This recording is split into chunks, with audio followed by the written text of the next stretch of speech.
Hello everyone, welcome to the new class of animal kingdom. Yesterday हमने जो class की थी उसके अंदर हमने कोर्डेटा फाइलम के जनरल क्लासिफिकेशंस रीड किया था और देखा था कि कोर्डेटा को किस किस के अंदर आगे जो है वो डिवाइड किया गया है। ओके, और कोर्डेटा के जो मेन फीचर्स हैं हमने वो भी देखा था। हम उसको एक बार दोबारा से रिवाइज करते हैं कि कोर्डेटा फाइलम जो नॉन कोर्डेटा से अलग है तो उसमें क्या ऐसे फीचर्स हैं जिसको उसको नॉन कोर्डेटा से अलग रखा गया है। कोर्डेटा फाइलम के अंदर एक तो क्या होता है, जो कोर्डेटा के ऑर्गेनिजम्स होते हैं उनके अंदर नोटोकोड प्रेजेंट होती है। क्या स्पेशल फीचर होता है उसका कि उसके अंदर एक नोटोकोड प्रेजेंट होती है। सेकंड क्या होता है, उसकी जो नर्व कोड होती है डोर्सल होलो नर्व कोड होती है। कैसी होती है? डोर्सल होलो नर्व कोड होती है। और जो थर्ड इसका करेक्टरिस्टिक पिक्चर था वो था इसका कि इसके अंदर pharyngeal paired pharyngeal gill slits, जो गिल स्लिट्स हैं वो पेयर्ड है। ओके, सो तीन फीचर्स हमने इसके अंदर देखे थे जो कोर्डेटा के थे। कौन कौन से थे? नोटोकोड है, dorsal hollow nerve cord present होती है एंड पेयर्ड गिल स्लिट्स इसके अंदर, पेयर्ड फेरेंजियल गिल स्लिट्स जो है वो इसके अंदर प्रेजेंट होती हैं। राइट, अब हमने कल की क्लास के अंदर देखा था कि जो फाइलम कोर्डेटा है उसको डिवाइड किया गया है सब फाइलम के अंदर, तीन सब फाइलम के अंदर डिवाइड किया गया है। यूरोकोर्डेटा के अंदर, सेकंड कौन सा था? Cephalochordata, and third one is the vertebrata. किस किस के अंदर डिवाइड किया गया था? यूरोकोर्डेटा, सिफेलोकोर्डेटा, सिफेलोकोर्डेटा एंड थर्ड जो था हमारा वर्टिब्रेटा। ओके, ये तीन सब फाइलम थे जिनके अंदर कोर्डेटा फाइलम को जो है वो डिवाइड किया गया था। आज हम यहाँ पे यूरोकोर्डेटा फाइलम के कुछ जनरल फीचर्स रीड करेंगे कि उसकी बॉडी कैसी होती है, उसका सर्कुलेटरी सिस्टम कैसा होता है और उसका हैबिट और हैबिटेट कैसा है। ओके, आज की क्लास में हम ये वाला टॉपिक जो है वो हमारा यहाँ पे क्लियर करेंगे। राइट, सो स्टार्ट करते हैं यूरोकोर्डेटा से। यूरो का मीनिंग क्या होता है? यूरो मीन्स होता है टेल। यूरो का मीनिंग क्या होता है? टेल। कि इसकी टेल के अंदर, और कोर्डेटा का फीचर क्या है? नोटोकोड प्रेजेंट होती है। कि यूरोकोर्डेटा की टेल के अंदर क्या है, क्या प्रेजेंट होती है? नोटोकोड प्रेजेंट होती है। वैसे अगर देखा जाए इसके जो अडल्ट होता है, अडल्ट के अंदर जो नोटोकोड है वो नहीं होती है, जो नोटोकोड है वो अब्सेंट होती है। बट फिर भी यूरोकोर्डेटा को फाइलम कोर्डेटा के अंदर रखा गया है। क्यों रखा गया है? क्योंकि जो नोटोकोड है वो लार्वल फॉर्म में प्रेजेंट होती है। यूरोकोर्डेटा का जो लार्वा होता है उसके अंदर नोटोकोड प्रेजेंट होती है। बट जैसे ही लार्वा अडल्ट के अंदर चेंज होता है तो इसका जो अडल्ट है वो लेस एडवांस्ड होता है as compared to the larva. तो उस टाइम पे वहां पे नोटोकोड जो है वो प्रेजेंट नहीं होती है। सो लार्वा के अंदर नोटोकोड प्रेजेंट है, इसलिए इसको यूरोकोर्डेटा नाम से जाना जाता है। Uro means tail and chordata means किसके अंदर नोटोकोड प्रेजेंट है। राइट, सो हम देखते हैं कि हैबिट एंड हैबिटेट क्या है। ये एक्सक्लूसिवली क्या होते हैं? ये एक्सक्लूसिवली मैरिन होते हैं। क्या होता है? ये एक्सक्लूसिवली मैरिन होते हैं। ये एक्सक्लूसिवली मैरिन होते हैं। स्पेलिंग देख लेना भाई, थोड़ा गलत हो गया ये, ठीक है। एक्सक्लूसिवली मैरिन होते हैं और इनका जो अडल्ट होता है, इनकी जो अडल्ट बॉडी होती है वो क्या होती है? सिसाइल होती है। क्या होती है? सिसाइल होती है। राइट, नेक्स्ट अगर हम इनकी बॉडी की बात करते हैं तो अडल्ट बॉडी हमने बताया कि जो अडल्ट ऑर्गेनिज्म होता है यूरोकोर्डेटा का, जो अडल्ट होता है वो क्या होगा? सिसाइल होगा। वो क्या होगा? सिसाइल होगा। और इसके अंदर नोटोकोड भी क्या होगी? नोटोकोड अब्सेंट होती है। ये चीज याद रखनी है कि यूरोकोर्डेटा के अडल्ट के अंदर नोटोकोड जो है वो क्या होगी? अब्सेंट होगी। But if we talk about the larva, अगर हम इसके लार्वा की बात करते हैं तो इसका जो लार्वा होता है वो क्या होता है? फ्री स्विमिंग लार्वा होता है। क्या होगा?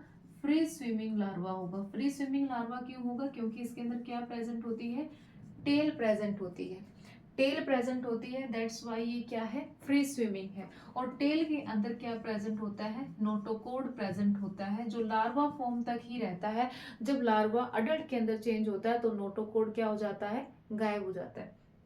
ओके, नोटोकोड उसके अंदर प्रेजेंट नहीं होता है। तो अडल्ट याद रखना है कि अडल्ट सिसाइल होता है, नोटोकोड अब्सेंट होती है इसके अंदर। लार्वा फ्री स्विमिंग लार्वा होता है इसके अंदर, क्योंकि उसके पास क्या है? एक टेल प्रेजेंट है। क्या प्रेजेंट है? टेल प्रेजेंट है। और टेल के अंदर क्या है? नोटोकोड प्रेजेंट है। Right, next if we talk about the circulatory system, अगर हम इसके सर्कुलेटरी सिस्टम की बात करते हैं तो इसका जो सर्कुलेटरी सिस्टम है वो कैसा है? ओपन टाइप का सर्कुलेटरी सिस्टम इसके अंदर हम पढ़ते हैं। कैसा होता है? ओपन टाइप का। ओपन टाइप का सर्कुलेटरी सिस्टम इसके अंदर होता है कि जो कैपिलरी नेटवर्क होता है वो इसके अंदर अब्सेंट होता है, ओपन टाइप होता है, ब्लड जो है वो ओपनली फ्लो करता है। Next is the excretory organ. सबके अंदर हम देखते हैं कि किसका एक्सक्रीटरी ऑर्गन है, कि जो एक्सक्रीशन है वो किस ऑर्गन से एक्सक्रीट करता है। तो इसका जो एक्सक्रीटरी ऑर्गन है वो है न्यूरल ग्लैंड। क्या है? न्यूरल ग्लैंड, ये याद रखना है। न्यूरल ग्लैंड जो है वो इसका एक्सक्रीटरी ऑर्गन है, right. Next if we talk about the reproduction of phylum urochordata. Urochordata की अगर हम रिप्रोडक्शन के बारे में बात करते हैं तो इसका जो रिप्रोडक्शन है वो क्या होगा? बाइसेक्सुअल होगा। क्या होगा? बाइसेक्सुअल होगा। जैसे हम नॉन कोर्डेट्स पढ़ रहे थे, तो जब हम उसमें इकाइनोडर्मेटा पढ़ा है, हमने हेमिकोर्डेटा पढ़ा है, तो हम धीरे धीरे क्या पढ़ रहे थे? यूनिसेक्सुअल पढ़ रहे थे, उसके अंदर मोनोसियस पढ़ रहे थे, ठीक है, बट सॉरी डायोसियस पढ़ रहे थे, बट इसके अंदर अब क्या है? हमारा बाइसेक्सुअल है। कौन सा है ये? बाइसेक्सुअल है। और जो फर्टिलाइजेशन होती है वो कहाँ होती है? इसकी अगर हम फर्टिलाइजेशन की बात करते हैं, क्योंकि ये एक्सक्लूसिवली क्या है? मैरीन है, तो इसकी जो फर्टिलाइजेशन होगी वो कहाँ होगी? वाटर के अंदर होगी, तो एक्सटर्नल होगी। क्या होगी? एक्सटर्नल फर्टिलाइजेशन होगी, साथ ही साथ क्रॉस फर्टिलाइजेशन होगी। एक्सटर्नल फर्टिलाइजेशन होती है और क्या होती है? क्रॉस फर्टिलाइजेशन होती है, राइट। ये चीज याद रहेगी। And if you talk about the development, तो इसके अंदर इनडायरेक्ट डेवलपमेंट होती है। कैसी होती है? इनडायरेक्ट डेवलपमेंट होती है, बिकॉज इसके अंदर क्या बनता है? लार्वा की फॉर्मेशन होती है। क्या बनता है इसके अंदर? लार्वा बनता है। रिप्रोडक्शन याद रखना है, रिप्रोडक्शन बाइसेक्सुअल है, fertilisation external and cross fertilisation है, इनडायरेक्ट डेवलपमेंट है क्योंकि इसके अंदर लार्वा बनता है। और इसका जो लार्वा होता है वो मोर एडवांस्ड होता है। लार्वा जब अडल्ट के अंदर चेंज होता है तो इसके अंदर ज्यादा फीचर्स प्रेजेंट होते हैं एज कंपेयर टू अडल्ट। ये क्या है? मोर एडवांस्ड है, मोर एडवांस्ड है as compare to the adult. Adult क्या है? लेस एडवांस्ड है। अब लार्वा के अंदर कुछ ऐसे फीचर्स होते हैं जो ज्यादा एडवांस्ड होते हैं as compare to the adult. Means जब लार्वा प्रेजेंट है, जब लार्वा है तो उसके अंदर टेल भी है, वो फ्री स्विमिंग भी कर रहा है because of the presence of tail, और उसके अंदर नोटोकॉर्ड भी प्रेजेंट है। बट ये सारी चीजें अडल्ट के अंदर क्या है? नहीं ही प्रेजेंट है, मतलब अडल्ट उससे कम है। तो ये क्या हो जाता है यहाँ पे? Retrogressive Metamorphosis. Retrogressive Metamorphosis. दो टाइप के मॉर्फोसिस होती हैं, एक होती है हमारी प्रोग्रेसिव मेटामॉर्फोसिस और सेकंड होती है रिट्रोग्रेसिव मेटामॉर्फोसिस। जब लार्वा कम एडवांस्ड होता है as compare to the adult, means larva के अंदर फीचर्स कम है और जब वो अडल्ट के अंदर चेंज हो रहा है तो उसके फीचर्स और ज्यादा एडवांस्ड हो गए हैं। तो जब अगर वो बढ़ते क्रम की तरफ जा रहा है, उसके अंदर फीचर्स बहुत अच्छे अच्छे आ रहे हैं, तो वो क्या होगा? प्रोग्रेस कर रहा है, मतलब वो क्या हो जाएगी? फिर उसकी प्रोग्रेसिव मेटामॉर्फोसिस हो जाएगी। बट इसके अंदर क्या है कि लार्वा ज्यादा एडवांस दिख रहा है क्योंकि भाई वो मोटाइल भी है, चल फिर भी रहा है, और उसके अंदर नोटोकॉर्ड भी प्रेजेंट है। बट अडल्ट के अंदर ऐसा कुछ नहीं, अडल्ट एक जगह पड़ा हुआ है, ना उसके अंदर नोटोकॉर्ड प्रेजेंट है, ना वो चल सकता है, ना उसके अंदर टेल प्रेजेंट है, तो उसके फीचर्स क्या हो गए? डाउन हो गए as compare to the larva. तो ये क्या हो गया? Retrogressive Metamorphosis. रिट्रोग्रेसिव क्या क्या होता है? मतलब पीछे की तरफ जाना, रिट्रोग्रेसिव मेटामॉर्फोसिस। तो इसकी जो मेटामॉर्फोसिस होगी वो क्या होगी? रिट्रोग्रेसिव मेटामॉर्फोसिस होगी। क्लियर हुआ दोनों में difference, progressive metamorphosis and retrogressive metamorphosis? Okay, so ये था। दोबारा से देखते हैं एक बार हम इसको। सब फाइलम यूरोकोर्डेटा, जो कि कोर्डेटा का सब फाइलम है। हैबिटेंट हैबिटेट एक्सक्लूसिवली मैरिन होता है, अडल्ट इसका सिसाइल होता है। बॉडी की अगर हम बात करते हैं तो अडल्ट सिसाइल होता है, नोटोकॉर्ड अब्सेंट होती है, लार्वा फ्री स्विमिंग होता है, टेल प्रेजेंट होती है और टेल के अंदर क्या है? नोटोकॉर्ड होता है। ओके, सर्कुलेटरी सिस्टम कैसा होगा? ओपन टाइप का सर्कुलेटरी सिस्टम होगा। एक्सक्रीटरी ऑर्गन क्या होगा? न्यूरल ग्लैंड होगा एक्सक्रीटरी ऑर्गन इसका।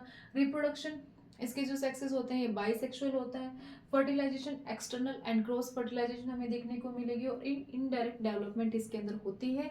एंड वन इंपॉर्टेंट थिंग कि ये क्या शो करता है? रिट्रोग्रेसिव मेटामॉर्फोसिस शो करता है because larva is more advanced as compare to the adult.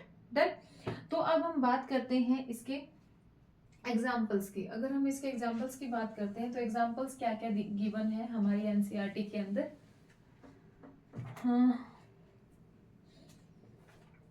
यूरोकोर्डेटा के यहाँ पे 3 एग्जांपल्स गिवन है, एस्किडिया, सल्पना and डोलोलेरिया, Doliolum.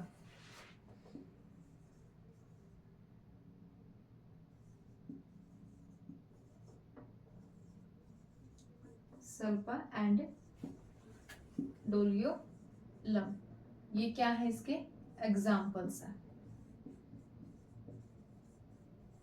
Examples of phylum, सब फाइलम यूरोकोर्डेटा, एस्किडिया, सल्पा एंड डोलियोलम। डन, ये था हमारा सब फाइलम यूरोकोर्डेटा। नेक्स्ट क्लास के अंदर हम डिस्कस करेंगे सिफेलोकोर्डेटा के बारे में। Okay, thank you.